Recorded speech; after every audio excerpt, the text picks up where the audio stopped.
ఆషాఢ శుద్ధ ఏకాదశి నాడు యోగనిద్రకు ఉపక్రమించిన నారాయణుడు తిరిగి కార్తీక శుద్ధ ఏకాదశి నాడు మేల్కొంటాడు.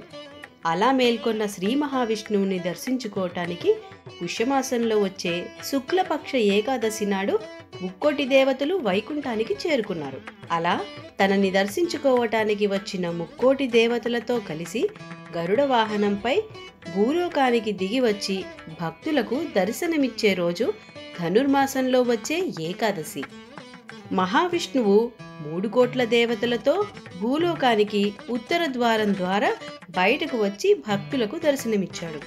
కాబట్టి ఈ రోజున దేవాలయాల్లో ప్రత్యేకంగా ఉత్తర ద్వారాన్ని తెరచి స్వామిని ఉత్తర ద్వారం గుండా మనకి దర్శన భాగ్యాన్ని కలిగిస్తారు. ఈ రోజున అందరూ ఉపవాసం ఉండటం పరిపాటు. అందుకు సంబంధించిన పురాణ గాథ తెలుసుకుందామా? దేవతలను ఇబ్బంది పెడుతున్న ముర అనే రాక్షసుణ్ణి విష్ణుమూర్తి సంహరించేందుకు సిద్ధమయ్యాడు. మురాసురుడు స్వామిని సంహరించేందుకు ప్రయత్నిస్తున్న సమయంలో మహాలక్ష్మి శక్తి రూపంలో వచ్చి ఆ అసురుణ్ణి సంహరించింది. విష్ణుమూర్తి సంతోషించి ఆ శక్తికి ఏకాదశి అనే పేరు పెట్టి ఏదైనా వరం కోరుకోమన్నాడు. మురాసురుని సంహరించిన రోజున ఉపవాసం ఉన్నవారి యొక్క పాపాలను పోగొట్టమని వేడుకుంది.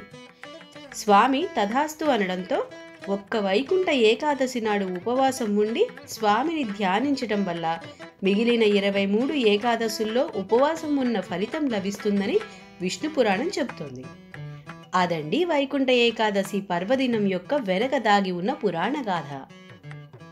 మరో సరికొత్త వీడియోతో మళ్ళీ కలుద్దాం. అంతవరకు సెలవు.